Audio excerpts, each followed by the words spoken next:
April 12, 1944. Late afternoon.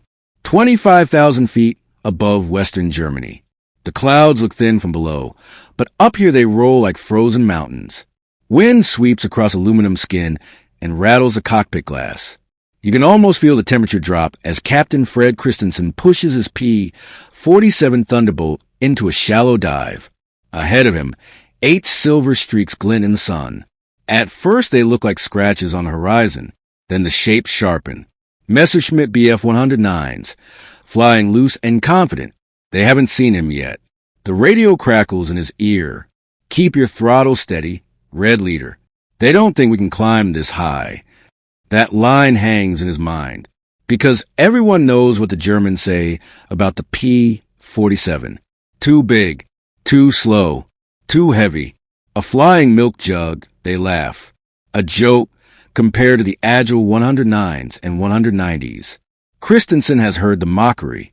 Some Luftwaffe pilots even call the Thunderbolt the 7-ton target. They think it's useless in a turning fight. They think an American pilot in this machine should pray, not fight. But right now, watching those 8 fighters cruising ahead without a care in the world, Christensen feels something else. Something rising under the roar of the engine. The Thunderbolt might not turn well, but it can dive like a falling planet. He drops the nose a little more. The needle climbs. 200, 300, 350. His gloves tighten around the stick. The canopy hums. The metal shutters. Down below, the 109s begin to grow larger, their yellow noses bright against the sky. One of the Germans finally glances up. For a split second, the pilot freezes. He wasn't expecting anything to be above him, especially not a P-47. Christensen whispers into the mask. Too late. He squeezes the trigger. 8.50 caliber guns light up. The first burst rips across a Messerschmitt's canopy. Glass sprays into the slipstream. The plane rolls hard left, already burning. The German formation panics. They peel in different directions, but the Thunderbolt is already dropping again. Christensen pushes the throttle forward and follows the next target down to the cloud layer. The G-forces crush him against the seat. The sky narrows to a long gray tunnel. That's when he realizes something. They underestimated the wrong airplane. Far below, another German pilot looks back and sees the bulky American fighter closing the gap. He yanks his stick, trying to shake him, but the P-47 won't let go. Not today. 1 minute later, the second fighter falls in smoke. 2 kills. 10 minutes. And the month has barely begun. Christensen steadies his breathing. The sky around him is still full of shapes diving and twisting in panic. He knows this is only the start. No one back in the ready room will believe what a Thunderbolt can do when flown with nerve and a little anger. But by the end of the month, they will. Because what's waiting ahead isn't 2 kills. It's 39. And the German pilots who laughed at this useless plane will soon face a truth they can't outrun. Christensen levels out and watches smoke trails drift across the sky.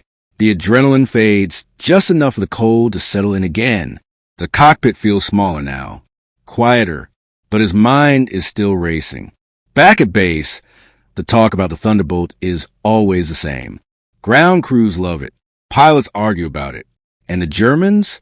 They think it's a joke. That didn't happen by accident. When the P-47 first showed up in Europe, it was huge. Almost twice the weight of a Spitfire. It burned fuel like a chimney. It climbed slowly. And if you tried to turn with a Messerschmitt, you'd stall before the fight even began. German pilots saw that during early encounters. They'd slip behind a Thunderbolt, fire a short burst, and peel away before the American could even react. To them, the P-47 looked like a lumbering beast that didn't belong in a dogfight. Luftwaffe intelligence reports even describe it as clumsy at low altitude and unfit for close combat. Some American rookies believed those reports. Some commanders did too. And the nickname stuck, the Jug. But the Thunderbolt carried a secret that most German pilots didn't understand yet. A trait hidden inside that massive airframe. A trait that would soon rewrite every opinion about it. Christensen had learned it during training. His instructors made him repeat it until it sank into muscle memory. Don't turn. Don't climb. Dive. The P-47's weight gave it terrible agility, but that same weight made it a monster when pointed downhill. It held energy like nothing else in the sky. Once it built speed, almost no German fighter could match it. A Messerschmitt might twist tighter, but a Thunderbolt coming from above hit like an iron hammer. That was the trick. Stay high. Wait. Drop out of the sun. Strike once. Climb away before anyone can catch you. Christensen began to trust that method, and he trained for it. He practiced high-altitude patience until it became second nature. He learned how to feel the aircraft shift when the dive angle was right. He learned how to fire short, brutal bursts that shredded engines and cockpits in less than a second. Most important, he learned not to fear the Thunderbolt's weight. He used it.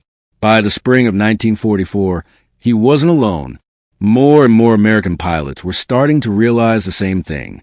The Luftwaffe laughed at the P-47 because they thought it could only lose inside a horizontal turn. They hadn't imagined that American pilots would stop trying to fight German fighters their way. The Germans expected clumsy duels. What they got instead were vertical ambushes.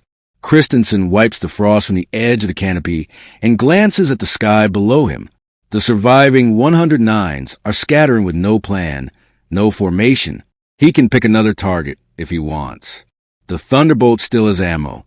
The air still favors him. But something else is taking shape inside his thoughts. This fight wasn't luck. This wasn't a fluke. This was the start of a pattern. And by the end of this mission, his squadron commander will be staring at the kill board with a look no one has seen before. Because the Luftwaffe still thinks they're chasing the same bulky, harmless machine. They don't know the Thunderbolt is about to break their rhythm. They don't know a single pilot is about to turn this useless plane into a legend. The next morning, the briefing room feels tighter than usual. Maps pinned to the board. Black lines crossing Germany like veins. Mission notes scrawled in a hurry. Pilots file in with helmets under their arms. Jackets half-zipped. Eyes still adjusting to the early light. The air smells like coffee, engine grease, and nerves. Christensen slips into his seat. He looks calm, but everyone knows he bagged 2 fighters yesterday. And that changes the mood. The quiet envy. The questions no one speaks out loud. How did AP-47 pull that off? The operations officer taps his clipboard. Gentlemen, we're escorting the bombers again. Same corridor. Same pressure. The Luftwaffe is stretched thin, but they're still dangerous. Expect resistance. Everyone expects it, because April has always been rough. But this April is different. Bomber losses are rising. German ace units are desperate. And every time American formations cross into their airspace, the Luftwaffe tries something new. Hit-and-run attacks. High-speed passes. Swarms of fighters clawing at the bomber groups. The only reason the battles haven't tipped in Germany's favor yet is the Thunderbolt's long wings and longer endurance. It can babysit bombers for hours. It can chase attackers deep into enemy territory. And with the right pilot, it can tear holes in German formations before they even settle into position. That's where pilots like Christensen come in. When the squadron takes off later that morning, they climb higher than usual. The sun flashes off their wings. Engines drone in a steady rhythm. A deep thunder that give the aircraft its name. Up ahead, B-17s push east in thick formations. The P-47s fan out above and behind them. At 23,000 feet, Christensen checks his instruments. The air is thin. The canopy is fogging at the edges. But visibility is perfect. He scans the sky like a hawk. The first sign comes a few minutes later. Black dots sliding along the upper right corner of the horizon. 6. No, 8. They move with that familiar, cutting motion. BF-110s mix with 109s, lining up for a bomber attack. The radio blips once. Red leader, tally-ho. Christensen doesn't answer. He just flips his safety off and pushes the throttle forward until the engine growls. The Thunderbolt surges ahead. A low voice crackles in his headset. They're climbing. They think we're below them. Of course they do. For months, German pilots assumed Thunderbolts flew lower. They assumed the big American fighters couldn't climb well enough to intercept them up here. They're wrong again. Christensen angles the nose down a few degrees. The dive begins slowly, then grows sharper. Wind howls along the fuselage. Frost breaks off the canopy in tiny crystals.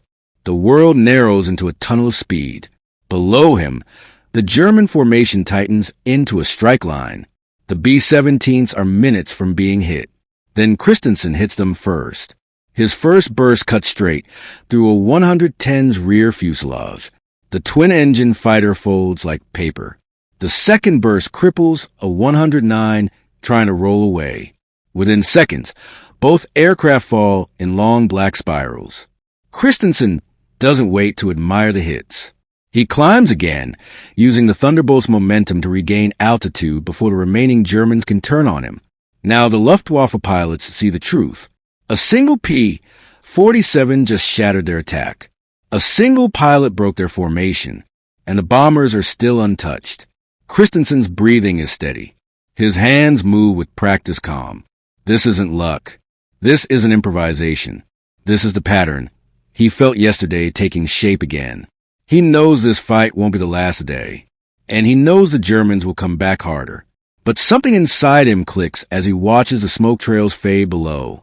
If the Thunderbolt keeps fighting like this, if he keeps flying like this month could become something no one in the squadron has seen before.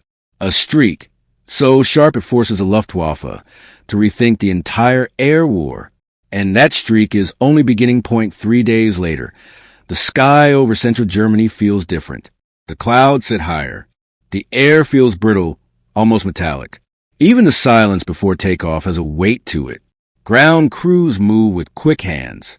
They all know the last missions were brutal, and the next ones will be worse.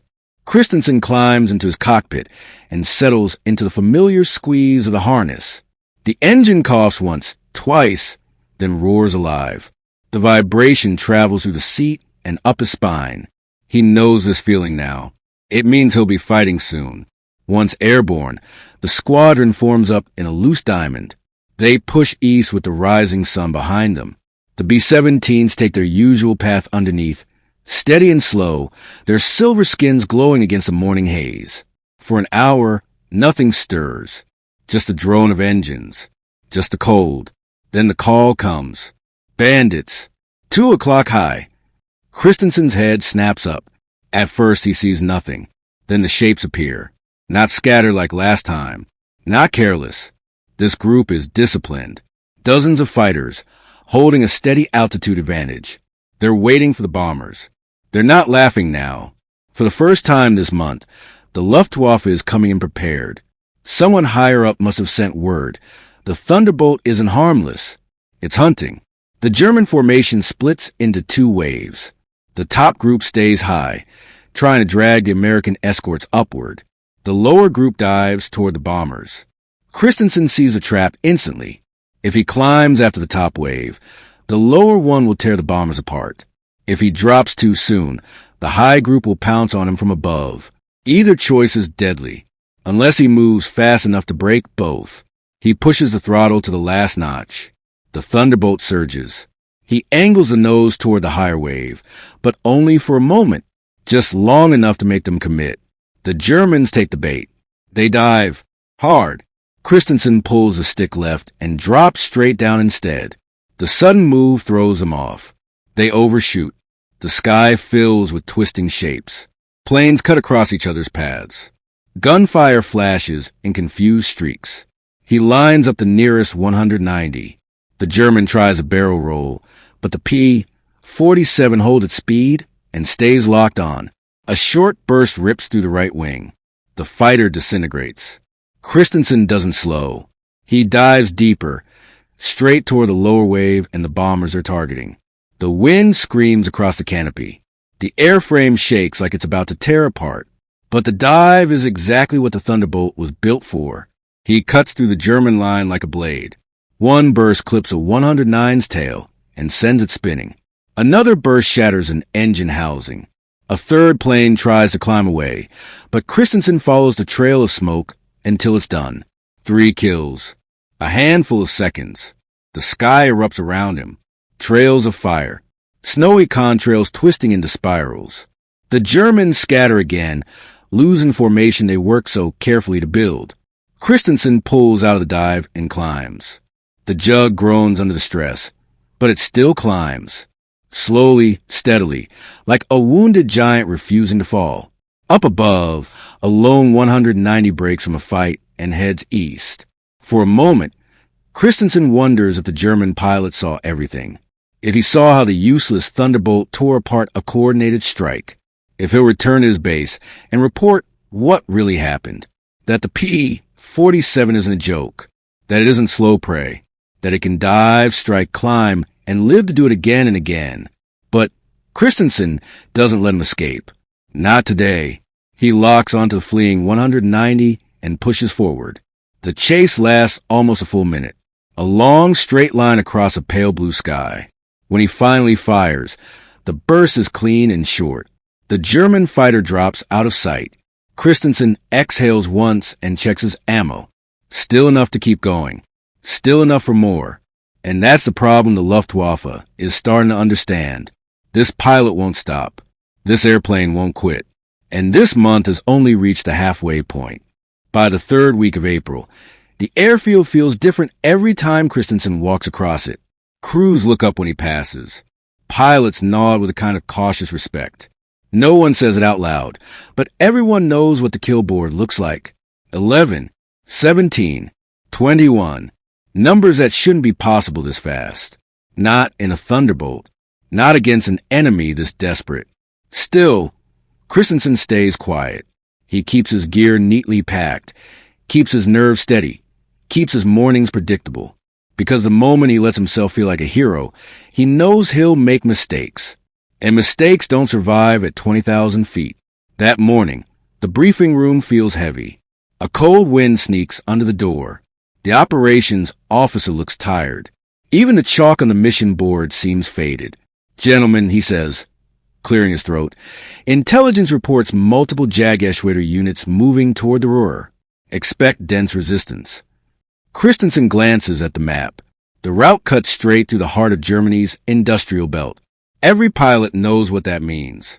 Factories, rail hubs, fuel depots, and fighters, lots of them. Once the P-47s get airborne, the climb feels endless. The sky is washed out blue, thin and flat, like someone drained the color from it. They rise through shallow haze until the bomber groups appear below like floating islands. At 27,000 feet, Christensen switches to oxygen and scans the open sky. Nothing. Just silence. It lasts so long that some of the new pilots start to relax. They loosen their grips. They breathe a little deeper. Maybe today will be light. Maybe the Germans. A sharp burst cuts across the radio. Contacts. Dozens. 11 o'clock high. Christensen spots them instantly. A black swarm sliding across the sunlight. 109s in tight formation. Another group behind them. A third wave far off to the east. They're coming straight for the bombers. A wall of fighters. For a second, everything slows. The Thunderbolt hums beneath him. The oxygen mask feels tight and warm. The sun glints across his canopy like a knife's edge. He makes his decision fast. "Red flight with me," he says. "We hit the top wave first." He angles toward the highest formation. The Germans don't break. They hold formation a few seconds longer, trying to keep their altitude advantage. Then they tilt their noses down and commit. The two lines rush toward each other. The air between them tears open. Christensen fires first. A long burst cuts across the lead 109. The canopy explodes. The plane snaps backward, trailing black smoke. The Germans scatter immediately, the formation turning into a wild cluster of twisting fighters. He picks a second target. Short burst. Hit. The Messerschmitt rolls hard and drops into cloud. 2 kills in seconds. The streak continues. But the fight isn't clean this time. The Germans aren't panicked like before. They cut across each other in tight spirals. They try dragon bait tactics. They climb, dive, and swarm in pairs. Christensen stays sharp. He avoids every turn fight. He uses the vertical space like a weapon, dropping and climbing in long arcs. He fires only when the line is perfect. Another burst. Another kill. 3. The radio fills with frantic calls from the bombers. Break. Break. Fighters on our tail. They're coming from below. We need help now. Christensen looks down. The second German wave is closing on the B-17s. He doesn't think. He dives. The wind slams the fuselage. The thunderbolt vibrates so hard the metal frame lets out a deep groan. His vision narrows. His stomach floats. His ears ring from the sudden pressure drop. He cuts into the second wave from above at blistering speed. A single German breaks left. Christensen follows. He fires a sharp burst. The fighter's engine detonates in a flash of smoke. 4. He swings upward, pulling into a steep climb. The horizon drops beneath him. His vision darkens at the edges. His body feels twice as heavy, but he keeps going. Up near the cloud line, he catches a 190 lining up behind a bomber. The thunderbolt arches over and drops again, slicing down through open sky. 1 second. 2 seconds. Trigger. 5. The German plane folds in half and falls into a long burning trail. Christensen breathes once, deep and steady. He checks the sky. More fighters are retreating than attacking now. More smoke trails and gun passes. The Germans are breaking. He looks at his ammo count. Low. Very low. He's done for the moment. But the message has already been delivered. 5 more in one mission. Dozens this month. And the Germans finally understand the truth. The Jug doesn't just survive. It hunts. And every time it dives, someone pays for underestimating it. Late April brings a sharp, cold morning. The kind that feels brittle the moment you breathe in. Frost clings to the wings of the thunderbolts. A thin mist hangs over the airfield. Everything is quiet except the distant echo of engines warming up. Christensen walks across the tarmac with his helmet under his arm. His boots crunch on the frozen ground. He's tired but not worn out. There's a difference. He's flying on rhythm now. That strange mental zone where instinct runs the show and doubt can't get in. Everyone knows he's close to setting a record. They don't say it, but they know. The operations officer hands out the briefing. Gentlemen, rail yards near Brunswick. Heavy defenses. Expect fighters. Christensen studies the map. The route cuts through an area buzzing with German units. He knows this won't be an easy escort. It's the kind of mission where seconds decide everything. Once airborne, the squadron settles into formation. The morning sun glints off the bombers below. Engines rumble like distant thunder. The air looks clean at first, almost peaceful. But Christensen doesn't trust it. Not today. 20 minutes later, his suspicion pays off. Dark specks appear over the horizon. Then more. Dozens. It's not a patrol. It's a hunt. 3 separate German groups moving to converge on the bomber stream. Christensen steadies his breathing and scans the sky. The Germans are flying tight. Serious. Focused. They're not underestimating the thunderbolts today. He angles higher, pushing the Jug into a slow climb. The engine growls through the thin air.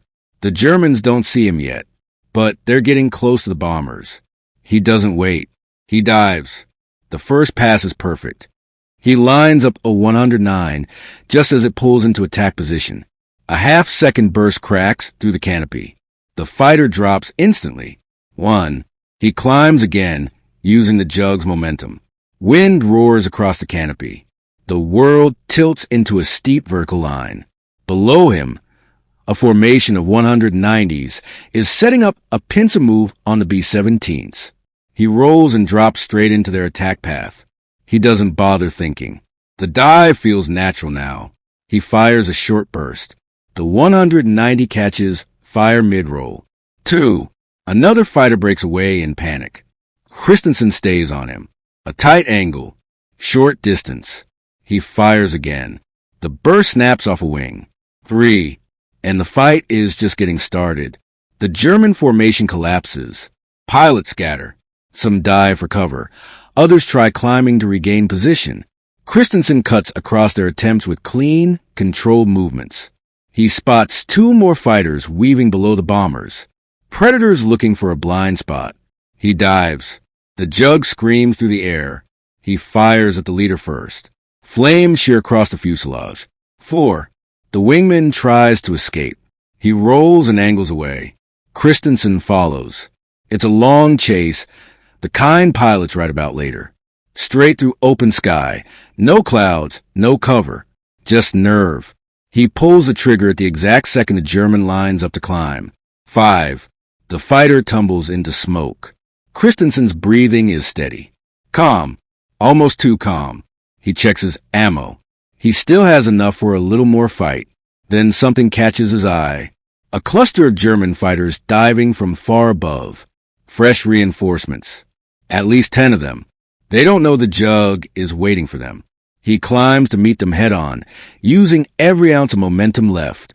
The Germans spot him too late. They begin to break formation, but the timing is off. They're still too tight, too committed, too close to their dive arc.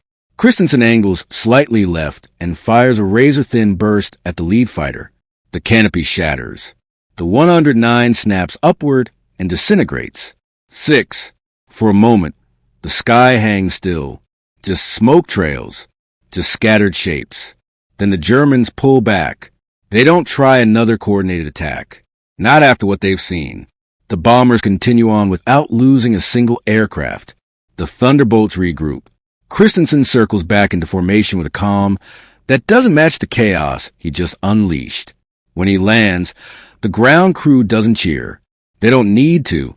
Everyone can see the holes in his wings. Everyone can see the burns on the fuselage. Everyone can see the kill marks growing across the side of his cockpit. 6 more today. Dozens this month. And now, even the Luftwaffe knows his name. But the month isn't done. And there's one more mission waiting. The one that will define everything. The last day of April starts without drama. No wind. No frost. No morning haze. Just a pale sky stretching over the airfield and a strange, quiet calm that pilots never trust. It feels like the air is holding its breath. Christensen walks toward his P-47 with slow, steady steps. He's flown almost every day this month. His uniform smells like engine oil and coal metal. His hands show tiny burns from quick fixes and long missions.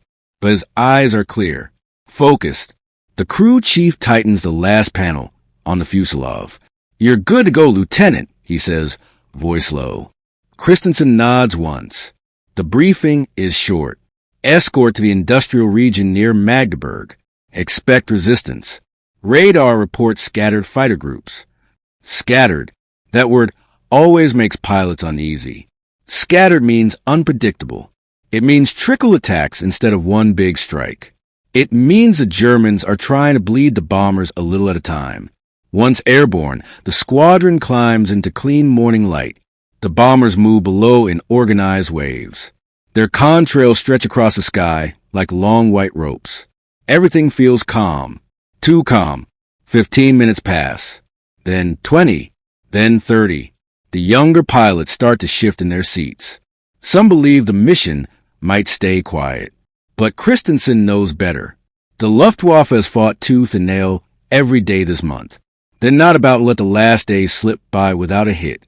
The call comes when no one expects it. Single band at 5 o'clock low. Moving fast. A single fighter? That's unusual. Christensen scans the sky. At first he sees nothing. Then a shape cuts through the sun glare. A lone Bf-109 sweeping up from behind a bomber formation. He narrows his eyes. This is no rookie. The angle is perfect. The timing is perfect.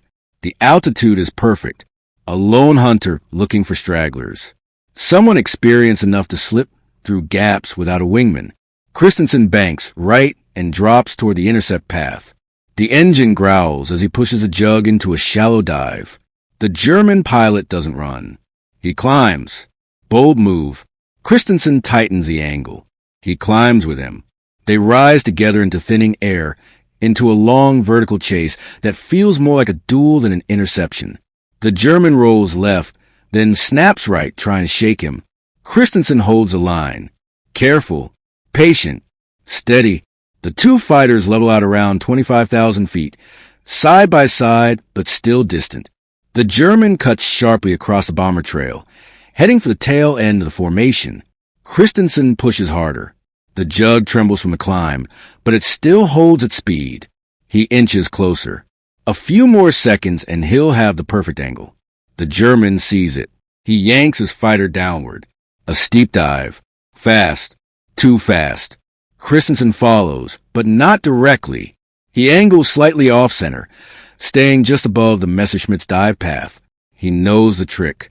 The 109 can outdive many planes, but not the jug. Not when the dive is long and clean. Wind roars against the canopy. The dive grows steeper. The altimeter spins. The horizon disappears into a blur of sky and light. Christensen lines up the shot. Just a second. Just a clean second. The German jinks right.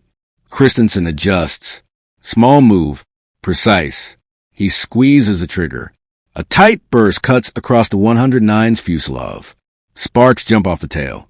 The German tries to pull up, but the dive has taken away his control. Smoke pours from the engine. The Messerschmitt rolls once, then twice. Then it drops. Christensen follows the descent only long enough to confirm the fall. He doesn't celebrate. He doesn't shout. He just breathes out and pulls the jug back into a climb. Up near the bomber stream, the radio crackles with voices. Nice shot. About time that one went down. But someone else is quiet. Someone counting. That was number 39. 39 fighters in 1 month. A streak, so sharp the Luftwaffe had no answer for it. A performance no one thought the Thunderbolt was capable of, and a pilot who refused to fly like anything less than the best. When Christensen lands, the crew chief walks toward the plane. He runs a hand along the bullet holes. He looks up at the cockpit and shakes his head in disbelief. You did again, he says. But this time is different. This one closes a month. This one seals a record. This one becomes legend. And everybody on that flight line knows it. By early May 1944, the German pilots flying out of bases in western France had a routine. They took off, climbed altitude, circled for orders, and joked about the same thing every day. Find the Thunderbolts. The big ones. They can't climb. They can't chase. They're flying coffins. They had no idea their jokes were already outdated. That month, the men of the 56 Fighter Group were flying deeper, faster, and with a confidence the Luftwaffe didn't understand yet. Their P-47s carried extra drop tanks, improved turbochargers, and a new attitude. The pilots had stopped reacting to the Germans. Now they were hunting them. Zimmermann led one of the first major sweeps.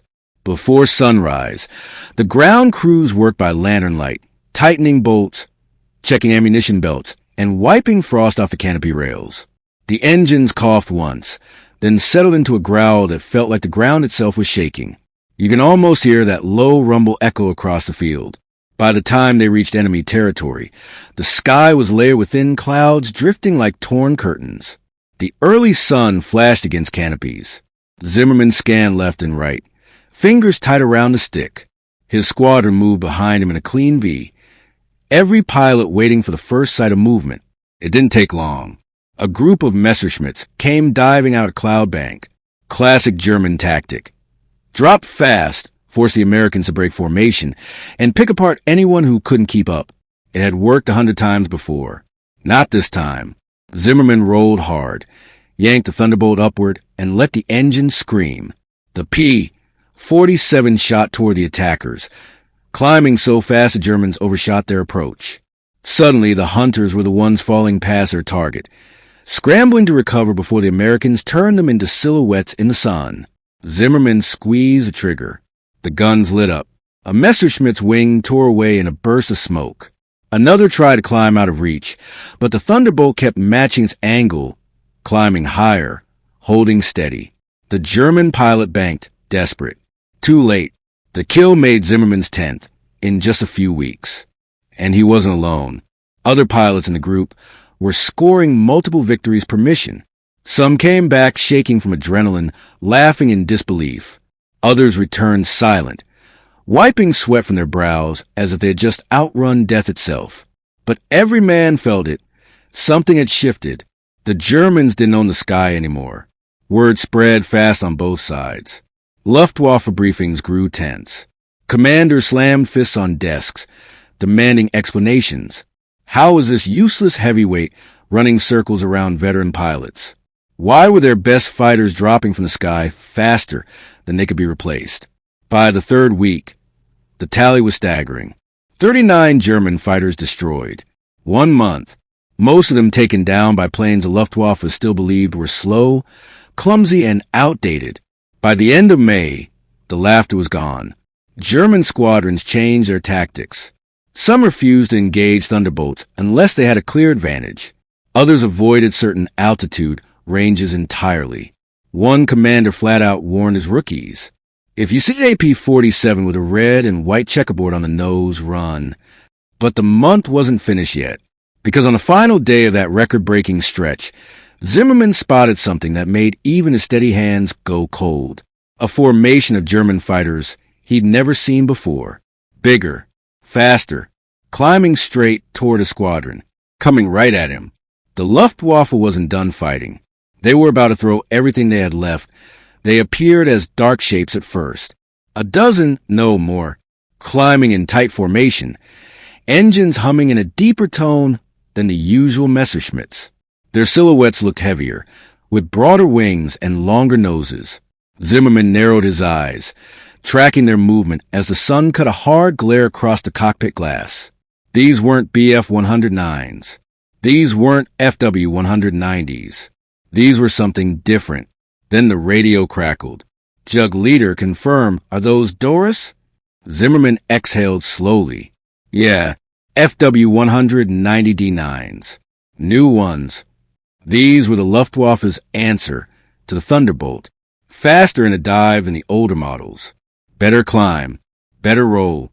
A late war upgrade built for survival. And now they were coming straight for the 56th. The Doris approached in a layered wall. Engines thundering to the thin air at 26,000 feet. You can picture that moment. Empty sky. Two forces racing toward each other. Nothing but silence between the engine notes and the pulse in every pilot's ear. Zimmerman tightened his harness. "All right, boys. Keep formation. They want a clean pass. They're not getting it." The Doris opened fire. The first stream of cannon shells tore through the cloud bank, punching holes in the air so close Zimmerman saw the burst flicking past his canopy. The Thunderbolt scattered, rolling, diving, climbing. The sky erupted into twisting trails and flashing metal. Zimmerman pushed the throttle forward. The P-47 surged ahead, heavy but unstoppable. The door in front of him banked left, trying to slip behind. Zimmerman pulled up, engine whining, G-forces dragging at his ribs. The German pilot realized too late that the Thunderbolt wasn't falling behind. It was gaining. Zimmerman fired. The .50 calories hammered out a long burst. The Dora's tail snapped sideways. Flames rolled from the engine, and the fighter spiraled down, leaving a dark trail across the bright sky. His radio came alive again. "Leader, they're climbing above us." Zimmerman jerked his head up. A second wave of Doris was diving from high altitude, using the sun as cover. The classic tactic, the one that had worked on so many other squadrons. But not this one. Not today. Break high. Make them overshoot. For Thunderbolts shot upward like arrows. The Doris dove through their formation, missed their angles, and came out of position. The Americans rolled straight into them. One Dora broke right, trying to escape. Another Thunderbolt caught it with a burst that tore the fuselage in half. A second German pilot tried to dive out of the fight. Zimmerman tracked him from above, lined up, and fired a burst that stitched the fighter from nose to tail. It went silent on the radio for a moment. Then someone whispered, "They're pulling back. They're actually pulling back." Zimmerman watched the last Doris break formation and retreat toward a thin wall of distant clouds. He didn't chase. His fuel was low. His men were tired. And the message was already clear. Even the Luftwaffe's newest, fastest fighters couldn't break the Thunderbolts. The air felt still for a moment, quiet in a way that only comes after chaos. You can almost feel that silence, that slow breath after surviving something you weren't sure you'd walk away from. The squadron regrouped, wings glinting in the late afternoon light. Down below, France drifted by in rolling fields and long shadows. Zimmerman checked his fuel, checked his guns, then looked toward home. They had survived the Luftwaffe's last push of the month, but none of them knew what waited on the ground. A message had come in while they were still fighting. A message that would change everything about the coming weeks. They were still taxiing when the crew chief sprinted across the field, waving both arms and shouting something no one could understand over the growl of engines. Zimmerman rolled to a stop, popped the canopy, and the first thing he felt was the warm ground air hitting his face after hours in the freezing sky. "Sir, command needs you. All squadron leaders. Now!" Zimmerman blinked. "What's happened?" "No idea, but it came through priority. Highest level." He climbed down from the cockpit, boots hitting the dirt, knees shaking just a little.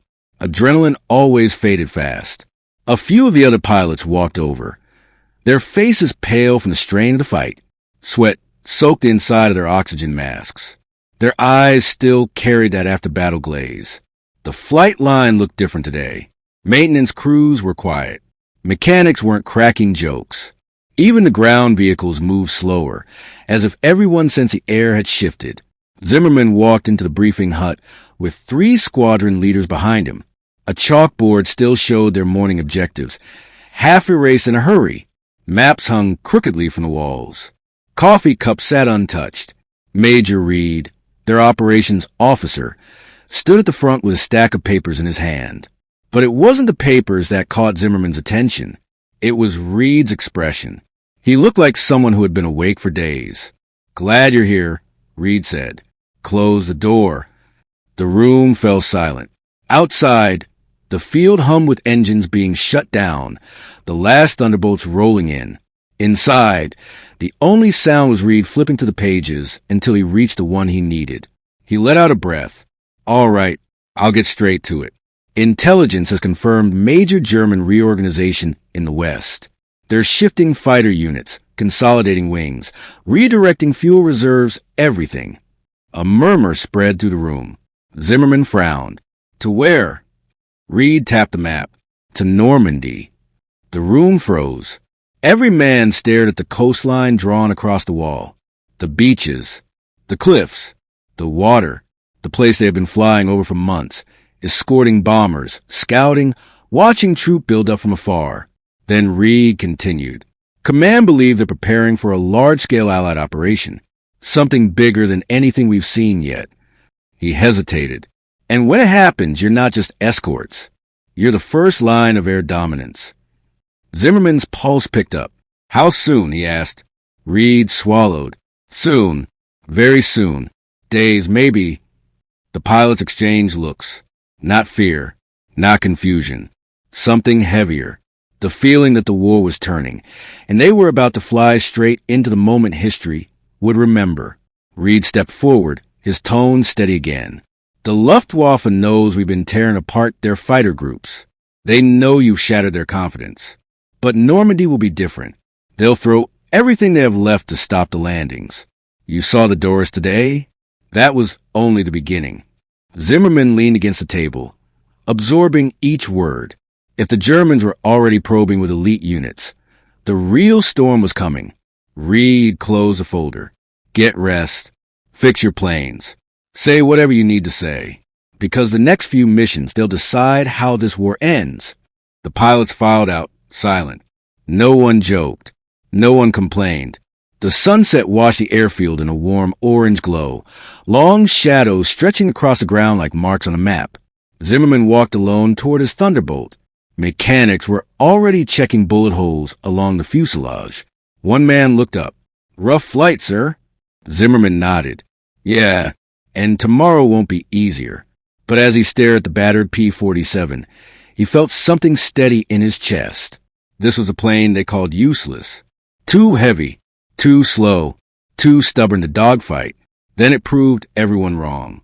And in a few days, those same Thunderbolts would fly into the biggest turning point of the war. But Zimmerman didn't know the whole truth yet. He didn't know what was waiting on the other side of Normandy. He would find out soon, the hard way. The airfield changed overnight. By dusk, trucks rolled in with crates stacked higher than a man's shoulders. ammunition, spare barrels, oxygen canisters. Fuel drums lined up like silent soldiers waiting for orders. Ground crews moved nonstop, tightening bolts, swapping engines, repainting tailcodes, so they were easy to spot in the chaos to come. Everyone worked with a quiet urgency. No one had to say why. Zimmerman sat on an overturned crate near his Thunderbolt, boots in the dirt, watching a mechanic weld a patch on the wing. Sparks lit the fading light. The smell of hot metal hung in the air. You could almost feel the tension sitting in his chest. A pilot from another squadron walked over. Lieutenant Harris, young, sharp, still wearing his flight cap crooked. He held a canteen and passed it to Zimmerman. "You hear the rumors?" Harris asked. Zimmerman took a drink. Warm water. Dusty taste. "Which ones?" "That the paratroopers are already loading. That the Navy's moving out tonight. That will be wheels up before sunrise." Zimmerman handed the canteen back. "Yeah, I heard." They didn't say anything else. Not because there was nothing to say, but because neither wanted to admit how big this was. Every pilot understood that once the invasion began, they were the shield. If they failed, men on the beaches would die without ever firing a shot. Harris finally exhaled. "You think the Luftwaffe still has anything left?" Zimmerman looked toward the line of Thunderbolts, sitting like dark silhouettes against the evening sky. "Oh, they have something left," he said. "The question is whether they'll risk it." A jeep pulled up, headlights cutting across the dirt. Major Reed stepped out and waved them over to the operations tent. The dim light inside flickered against the canvas walls. A map of northern France covered the central table, covered with pins and grease pencil markings. Reed cleared his throat. "This is it, gentlemen. Orders came in 10 minutes ago." A beat of silence passed. No one breathed. The invasion begins at dawn. Even though they expected it, the words hit hard. Harris rubbed the back of his neck. Zimmerman felt a chill despite the warm night. Reed pointed at the map. "We'll fly multiple low and mid-altitude patrols. You won't have bomber escort duty tomorrow. Your job is simple. Keep the Luftwaffe off the beaches. If you see anything with a cross on the wings, you bring it down. No exceptions." He tapped Normandy, 5 landing zones drawn in heavy pencil. "They'll need clear skies. If fighters get through, the landings get messy. So expect waves. Expect surprises. And expect the Germans to throw their last reserves into the fight." Zimmerman looked around the room. Some men had faces set like stone. Others looked pale in the lantern light. But none stepped back. Not one. Reed ended the briefing with a short nod. "Get whatever sleep you can. We launch in a few hours." The pilots scattered into the night. Some went to the mess tent for a final hot meal. Some wrote letters under dim bulbs, pages filling with words they hoped no one would ever have to read. Others sat beside their planes, staring at the stars, listening to distant thunder that wasn't thunder at all, just the rumble of ships crossing the channel. Zimmerman returned to his bunk. The room was quiet except for the hum of a generator outside. He removed his boots but didn't lie down. His mind stayed awake, replaying everything. The Doris, the losses, the victories, the message, the map, the beaches. You could almost picture him sitting there in the darkness, elbows on his knees, hands clasped, listening to the wind push against the canvas walls. Tomorrow would change the world. Tomorrow the Thunderbolt would be asked to do more than it ever had. And somewhere across the channel, German fighters sat fueled and waiting too. Zimmerman didn't know which of them he'd face. But he did know one thing. The plane everyone mocked was about to fly into the most important sky in modern history. And not everyone would return from it. The first engine started at 3:57. It wasn't loud at first, just a low cough, then a rolling growl that cut straight to the pre-dawn silence. A second engine followed, then a third. Before long, the entire airfield vibrated with the sound of thunderbolts coming alive in the dark. Zimmerman pulled on his gloves and climbed a ladder into his cockpit. The metal was cold, even on a June morning. Dew clung to the canopy. Ground crews shouted over each other as they checked last-minute lines and fuel caps.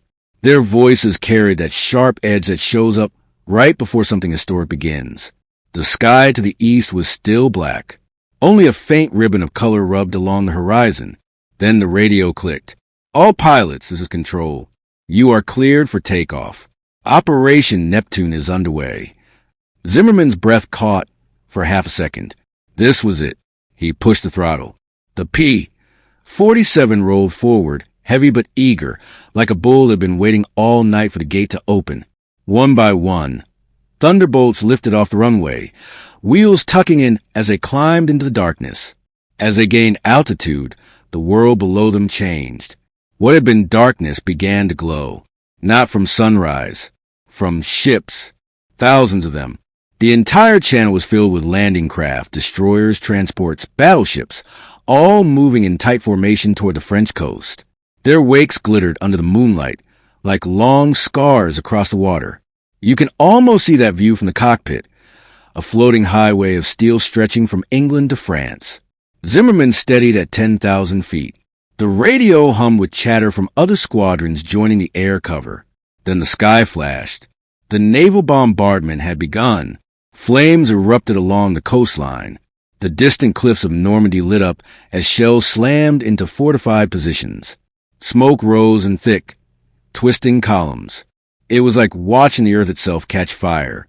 Jug Leader, this is Red 2. You seeing what I'm seeing? Zimmerman nodded, even though no one could see him. Yeah, keep your eyes open. The Luftwaffe won't sleep through this. As they approached the French coast, the air thickened with movement. More thunderbolts. Mustangs. Marauders heading inland. Paratrooper transports returning from the night's drop. Tracers arcing up from hidden German batteries. Then the tension snapped. Bandits. 11 o'clock high. Zimmerman's head whipped left. German fighters burst out of a cloud bank. BF-109s and FW-190s. At least 20 of them. They dove fast, hoping to break through the Allied screen and hit the beaches before the landing craft reached shore. Zimmerman shoved the throttle forward. All jugs, break and engage. Don't let them through. The sky erupted. Contrails twisted together. Engines screamed past each other in close passes. Gunfire flashed like lightning. Zimmerman locked onto a 190 cutting downward toward the shoreline.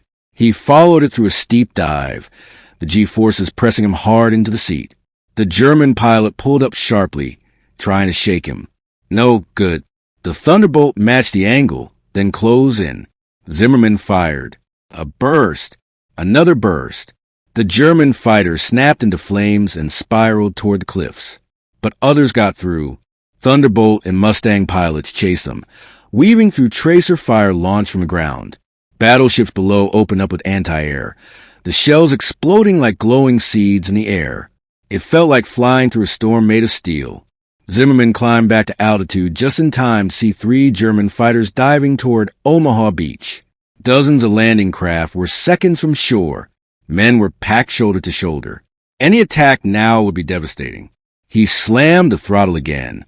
Not today, he muttered. The Thunderbolt shot forward. He got behind the lead German, lined up the shot, and fired a full burst. The fighter disintegrated in midair. The second German pilot panicked and broke off. The third tried to make a run for it down the coastline. Zimmerman stayed on him. The chase cut along the edge of the cliffs, waves slamming against rock, smoke drifting across the sky. The German fighter struggled to climb. Zimmerman eased in behind him, fired one last burst, and sent the plane into the surf. He circled back, breathing hard, sweat running down his back. Down below, soldiers were already storming the beaches, but the sky wasn't clear yet, because high above the smoke, another shape appeared, large, broad-winged, something Germany had almost never risked this close to the front.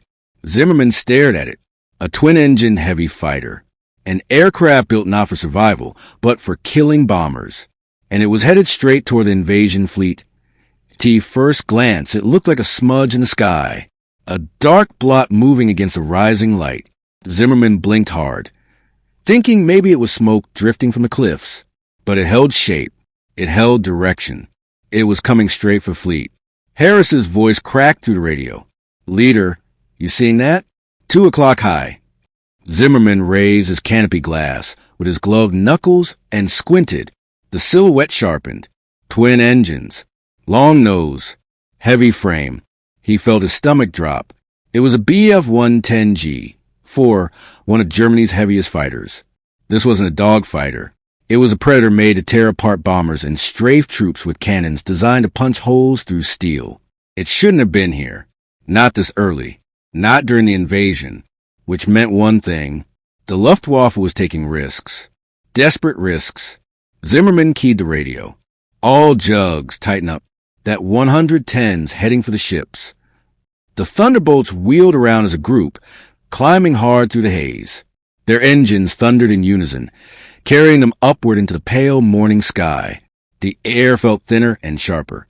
Smoke drifted below them in rolling sheets, rising from the beaches where soldiers were pushing through gunfire and chaos.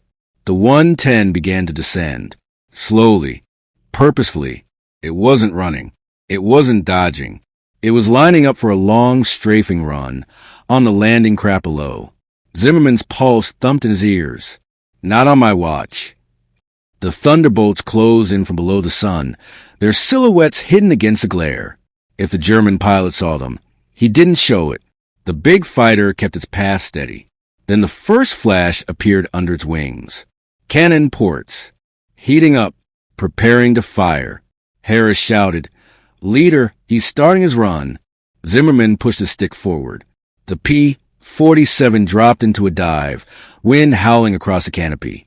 The Thunderbolt wasn't built for elegance, but in a dive it became something else. Fast, heavy, unstoppable. He closed the distance fast. 200 yards, he called out. The 110 fired first. Long streams of cannon fire hammered the water near the landing craft. Shells erupted into tall plumes. Soldiers below scrambled for cover. Boats shifted course in panic. Zimmerman kept steady. 150 yards. A few more seconds and he'd be close enough for a clean shot. Too close for the 110 to dodge.